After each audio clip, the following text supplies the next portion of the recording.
Hello, my name is Bill Aiken, and I'm going to talk a little bit about Buddhism and the Lotus tradition in Buddhism and the connection between Buddhism and interfaith dialogue.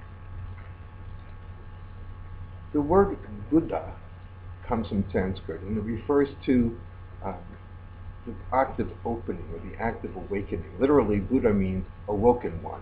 It comes from the Sanskrit root that describes the opening of a flower, the opening of the eyes. And so this idea of opening or awakening is a central idea in Buddhism. The history of Buddhism goes back to a man, Siddhartha Gautama, in the 6th century BC, and it starts with an awakening he had. He had an awakening to the very law of life itself. This awakening is the start of Buddhism, and he spent his life focused on helping other people achieve their own awakening as well. He felt that this awakening to the workings of the law of life was essential to overcome the suffering inherent in life. And so the summary of all the teachings that Buddha gave during his lifetime, which were often recordings of encounters he had with various people, this sum total of all of his encounters, all of his teachings, etc., was saved, and this is what we know of as Buddhism today. Buddhism has certainly evolved tremendously since its beginning 2,500 years ago.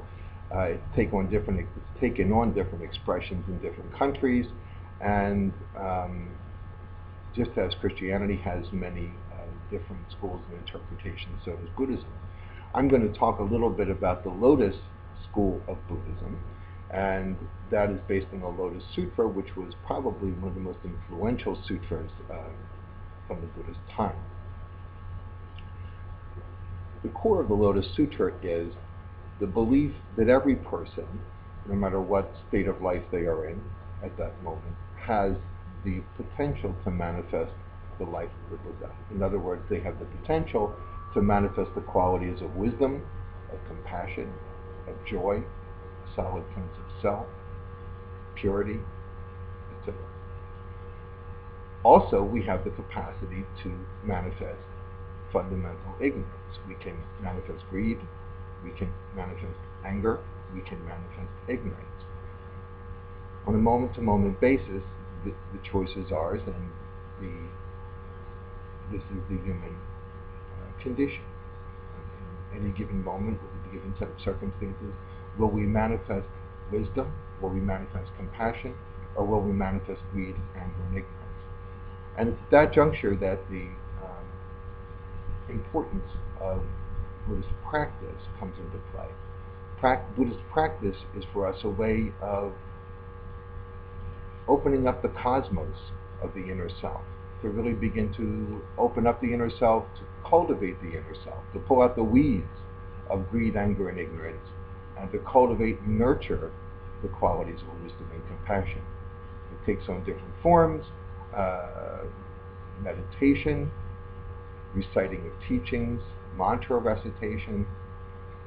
There are many techniques involved, but the core point is always the same: to achieve an awakening to the law of life, to live in harmony with the law of life we call the Dharma, and to manifest this harmony, to express this awakening through our behavior, through behavior that is wise, through behavior that is compassionate, responsible, etc.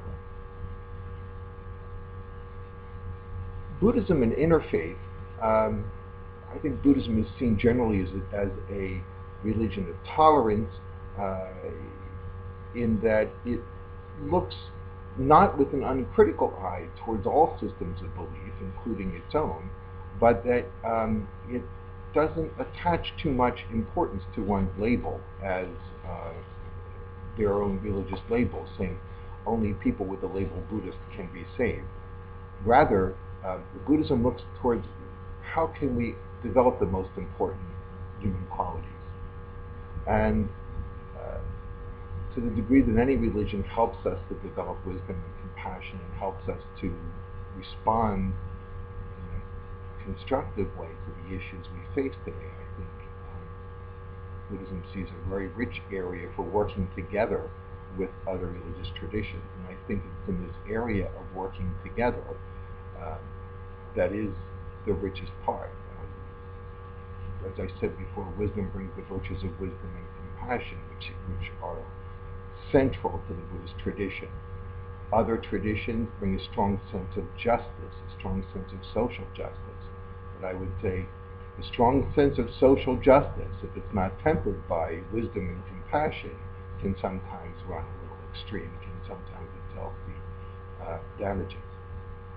And so I think where I stand and what I've learned through my experience in the world of interfaith, my work with the Interfaith Conference of Metropolitan Washington, has been the value that comes through dialogue, through hearing perspectives other than our own, and being informed by them, and learning to work with a broad range of people who see the world in different ways. I think this discipline or this practice in and of itself, I look at it with great interest as a Buddhist because it teaches me many things about myself. And it teaches me the importance of listening deeply.